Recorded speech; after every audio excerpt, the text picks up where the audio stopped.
Voici quelques images clés de l'épisode précédent. Essaye de raconter, en une courte phrase, même seulement dans ta tête, ce dont tu te souviens. Attention, en 30 secondes seulement.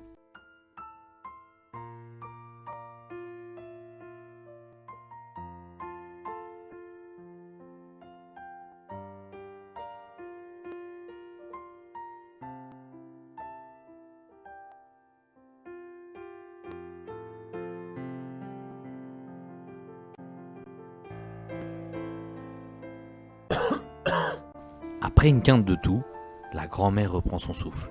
Puis elle parle très doucement. Écoute, Michel, depuis longtemps je réfléchis aux moyens de t'aider à rentrer chez toi. Je crois que j'ai trouvé, mais il faut que tu fasses ce que je vais te dire. Oh, tu vas vite comprendre. Ici, dans ma paillasse, j'ai caché de l'argent, le reste de mes économies. Cette somme, le patron ne l'a jamais découverte, mais elle est à moi, Michel. Cet argent, je te le donne. Il ne faut pas que le patron mette la main dessus quand je serai parti. Alors, fouille un peu la paillasse, là, dans ce coin. Oui, je l'ai trouvé, grand-mère. C'est à toi, Michel. Mais tu ne dois pas garder cet argent sur toi, ni dans tes affaires. Écoute, nous sommes près d'une forêt. Voilà ce que tu vas faire. Prends cela et va vers un arbre, un gros que tu pourras facilement reconnaître. Emporte un outil, creuse un trou dans la terre au pied de l'arbre. Mets-y cet argent. Tu le retrouveras plus tard quand je ne serai plus là. Mais attention, personne ne doit te voir, Michel. Personne. Oh, pas de risque par ce temps. Eh bien, va mon enfant. Fais vite pour être de retour avant le patron. Lestement, Michel a couru jusqu'à la forêt. Un gros chêne repéré au détour du chemin, un trou vite creusé et bientôt recouvert. Il ne lui a fallu pas beaucoup de temps pour accomplir la mission que la brave grand-mère lui avait confiée. Déjà, notre jeune acrobate est de retour à la roulotte, et personne ne l'a vu. Fiévreuse et bien misérable, la grand-mère s'est assoupie. Quant au saltimbanque, avant même qu'il ne réapparaisse, ses jurons annoncent son retour. Bande de feignants, debout, qu'on attelle et qu'on parte. Toi, Picador, bouge un peu. Et la grand-mère, c'est pas le moment de dormir. En prononçant ces mots, le forain regarde du côté de la pauvre femme. Mais soudain, il baisse la voix. Qu'est-ce qu'elle a? Elle m'a dit qu'elle allait bientôt mourir. Quoi? Elle a dit? Mais... Ah non, voyons. Il y a des médecins à la ville. On ne va pourtant pas la laisser s'en aller comme ça. Toi, reste près d'elle. Moi, j'attelle et nous partons. Oh, c'est qu'on a encore besoin d'elle. Aussitôt, le patron s'affaire autour de la roulotte, qui s'ébranle peu après. Pour éviter trop de secousses, le véhicule roule à faible allure. Le patron serre les dents. Il paraît anxieux et contrarié. Pour une fois, il oublie de fumer et de jurer.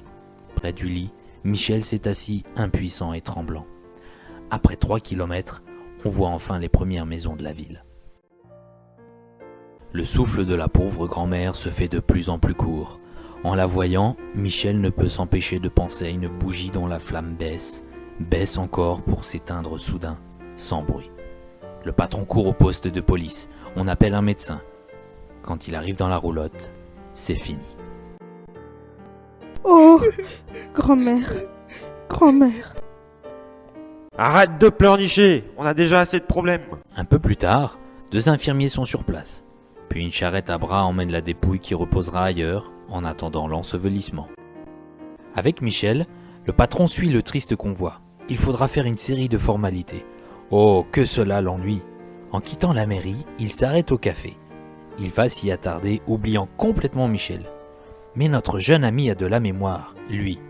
Il se souvient... Quand je ne serai plus là, tu partiras. Quand je ne serai plus là, tu partiras. Ces paroles, Michel les entend encore, comme si la brave grand-mère venait de les prononcer, elle qui s'en est allée pour toujours. C'est le moment de filer. Qui sait jusqu'à quand le forain va s'attarder au café?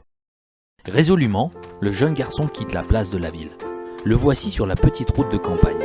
Il la suivra jusqu'à l'entrée de la forêt. C'est là que la roulotte a stationné ces jours. 3 kilomètres. Bon, il ne lui faudra pas beaucoup de temps en courant. Mais soudain, Michel tend l'oreille. A-t-il entendu les pas d'un cheval et le grincement d'une roue? Anxieux, il retient son souffle. Non, c'est une illusion. Vite, il repart. Hélas, il fait nuit à présent. Mais notre jeune ami ne va pas changer d'idée pour autant. Déjà, il approche de l'endroit. Ça doit être ici. Tout à coup, là, dans l'obscurité, Michel devine une forme claire. Il s'arrête net. Le torchon à vaisselle. On l'avait oublié à sa ficelle. Au moins, je sais que je suis au bon endroit. Ouf, respirons un peu. Mais le temps presse. Rapidement, Michel s'oriente. Ici, le chemin tourne. Donc, si j'avance tout droit dans cette direction, je dois retrouver le gros chêne. Bientôt, le jeune garçon s'accroupit au pied de l'arbre. Lestement, ses mains interrogent le sol. C'est bien là. Heureusement que la terre est encore toute molle. Le trou grandit. Enfin, voici la petite poche de tissu. Michel tient dans ses mains toutes les économies secrètes de la brave grand-mère. Je l'ouvre, je compte. Non, pas maintenant. D'ailleurs, il fait trop nuit. Et je n'ai pas le temps. Il faut partir. Plus vite je serai loin d'ici, mieux cela vaudra. Alors, courageusement, Michel s'enfonce dans la nuit. Prudemment, il avance, veillant à bien rester sur le chemin. Où s'en va-t-il? Il n'en sait rien. Mais il tourne le dos à la ville, et c'est cela qui compte, à présent. Tiens, la forêt est finie. Tant mieux, j'y verrai un peu plus clair. Plus loin, la route traverse un village endormi. Michel passe rapidement, sans bruit. Dans les champs, notre ami s'arrête enfin. Tout près murmure un ruisseau. Puis un timide chant d'oiseau lui dit que le jour se lèvera bientôt. Alors... Où suis-je? Ah oui, j'ai quitté le patron. J'ai marché toute la nuit. Je me suis arrêté à l'entrée de cette vieille grange. Tiens, le soleil brille déjà. Et je suis libre pour la première fois depuis bientôt 3 ans. Libre d'aller où je veux, de manger ce que je... Justement, j'ai faim. Repartons. Plus loin, il y aura bien un village avec une auberge où je trouverai un bol de soupe et du pain. Mais quelle route prendre à présent? Elle est au sud de ta belle province, a souvent dit la brave grand-mère. Hein, je l'entendis encore. Regarde, le soleil se lève ici. Toi, tu iras toujours dans cette autre direction, hein? Hélas, la Provence est bien loin. Comment y aller? À pied tout bonnement. L'autostop? Non, ça n'existe pas encore, pas plus que les voitures. Mais Michel a 13 ans, il sait se débrouiller. Pourtant, dès le départ, une chose le tracasse. Que va-t-il répondre quand on lui demandera d'où il vient et où il va? Un soir, le paysan qui l'héberge lui pose justement cette question, ajoutant aussitôt « Tu fais ton tour de France ?» C'est ça. Michel ne précise pas que son tour de France est bien différent de celui des jeunes apprentis, qui passent d'un artisan à un autre pour se perfectionner dans leur futur métier. Mon tour de France. Ce mot de passe va lui ouvrir beaucoup de fermes. Un jour de grand marché, notre jeune voyageur arrive dans une bourgade. Avec une partie de l'argent reçu, il achète une jolie veste napolitaine, un chapeau tyrolien orné d'une longue plume, puis un sac de berger qu'il porte en bandoulière. À présent, qui reconnaîtrait encore le jeune acrobate du rusé forain? Longeant un fleuve, Michel offre ses services au patron d'une vieille péniche qui transporte du charbon. Encore une bonne distance franchie sans trop de peine. Voici Lyon, puis Valence. Près d'Avignon, Michel rencontre des bergers. Avec tous leurs moutons, ils descendent des Cévennes. Pendant plusieurs semaines, Michel les accompagne, partageant leur vie et buvant le lait de leurs brebis. Que de choses il découvre pendant ce long voyage. Très lentement, d'étape en étape, notre jeune ami se rapproche de son point de départ. Après les belles journées d'automne, voici les premiers froids de novembre. Puis décembre est là. Michel sera-t-il chez lui pour Noël? Ah, comme il lui tarde de revoir ses parents. Mais j'ai bien changé depuis que je suis parti. Vont-ils me reconnaître? Plus Michel marche, plus il se sent pressé. Mais il avance lentement, le long des interminables lacets de la route qui monte jusqu'au col. Après, Ce sera vraiment la dernière étape. Ouf, je suis en haut. À présent, je n'ai plus qu'à redescendre dans la vallée. Est-ce que j'arriverai avant la nuit? Tout en bas, devant lui, Michel aperçoit une ville. Sa ville, qu'elle lui paraît petite, avec ses maisons qui se serrent les unes contre les autres, sous leur toit de tuiles rondes. J'arrive! J'arrive! Sur la route poussiéreuse, il se met à courir. Ah, les derniers kilomètres! J'arrive! J'arrive! Pour gagner du temps, il coupe à travers champs. Et soudain, il s'arrête. Il est sur une colline au pied de laquelle, dans l'ombre qui descend, près de la vieille scierie, il voit sa chère maison. Que se passe-t-il derrière ses fenêtres? Et si ses parents étaient absents, même pour plusieurs jours peut-être? Les enfants sont partis et la maman de Michel a refermé la porte. On a bien fait de les inviter. Tu te souviens? C'était toujours Michel qui soufflait les dernières. Et voilà, le troisième Noël sans lui. Ah, si nous pouvions savoir, tout savoir. Pauvres parents, que de vaines recherches depuis cette fameuse nuit. Et plus les jours passaient, moins ils ont osé encore espérer. Torturés par la souffrance, ils se sont mis à lire la Bible comme jamais auparavant. Dans ces pages, ils ont trouvé le courage de vivre encore malgré tout. Mais ce soir de Noël, ils sont là, pensifs. Soudain, le portail grince, comme si quelqu'un l'ouvrait. Il grince de nouveau, comme quand on le referme. Les pas résonnent dans le jardin, puis sur les dalles du perron. Qui peut venir si tard? Le facteur? Écoute! Non, on n'entend plus rien. On a dû se tromper. Pourtant, immobile dans la nuit, quelqu'un se tient bien là, tout contre la maison. Un filet de lumière passe entre les volets. Instinctivement, Michel y colle son visage et regarde dans la pièce. Son cœur bat très fort. Ils sont là tous les deux, penchés sur un gros livre. Ses parents. Alors il n'y tient plus. Papa, maman, c'est moi! C'est moi!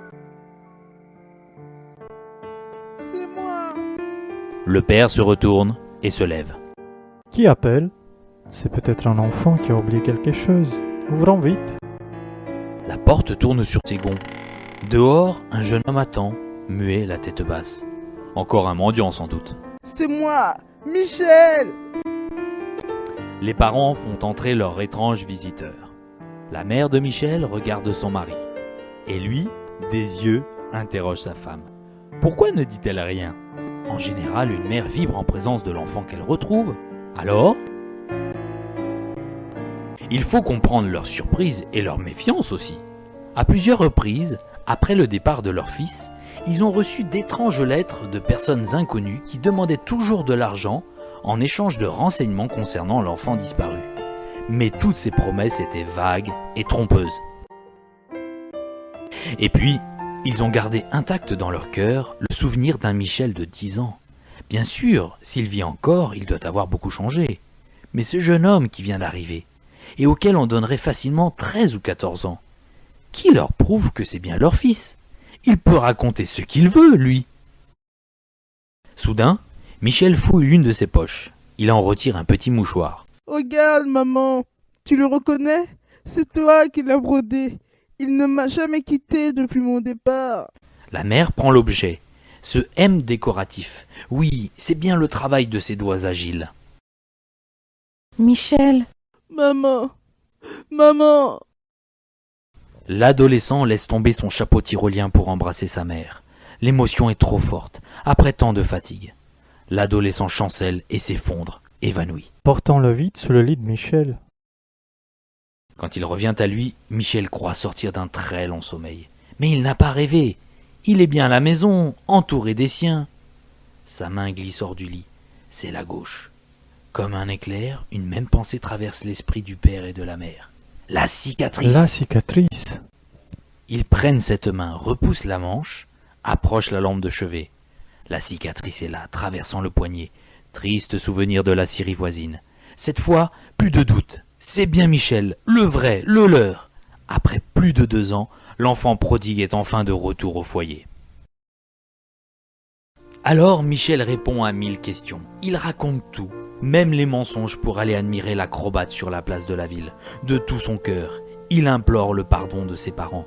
Bien sûr qu'on lui pardonne. Ah, quelle joie dans la maison! Après une si longue séparation, quelle merveilleuse soirée de Noël!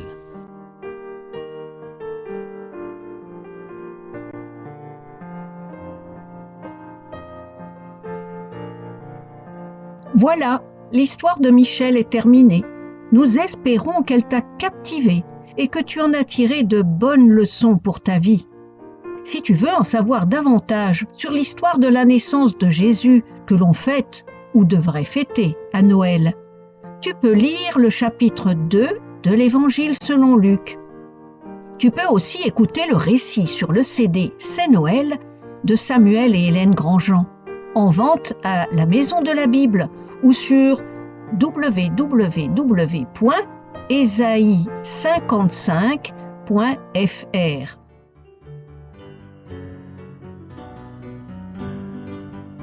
Voici un joli chant de Noël composé par Hélène et Samuel Grandjean que tu pourras chanter en suivant les paroles et la musique.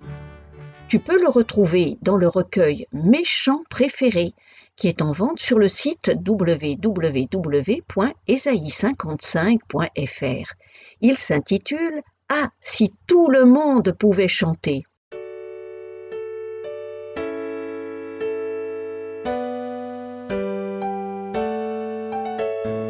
Ah, si tout le monde pouvait chanter, chanter ce soir de Noël. Ah, si tout le monde voulait fêter le Sauveur venu du ciel. Pour les enfants, pour les parents, pour tous les gens, ce serait la joie. Dans les maisons, dans les prisons, partout viendrait la paix de Noël. Ah, si tout le monde pouvait chanter, chanter ce soir de Noël. Ah, si tout le monde voulait fêter le Sauveur venu du ciel. Pour nos voisins, pour nos cousins, pour tous les gens, ce serait la joie. Dans les châteaux, les hôpitaux, partout viendrait la paix de Noël. Ah, si tout le monde pouvait chanter, chanter ce soir de Noël. Ah, si tout le monde voulait fêter le Sauveur venu du ciel. Pour vos amis, vos ennemis, pour tous les gens, ce serait la joie.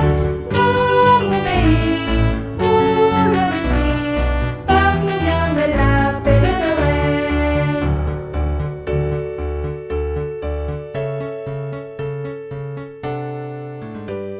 Voilà, si tu veux encore des chants et de belles histoires, tu peux nous joindre à cette adresse mail istenfant@gmail.com ou aussi sur le site The True Treasure et Comorile Copilariei, où tu pourras trouver des histoires sous-titrées en d'autres langues. À bientôt!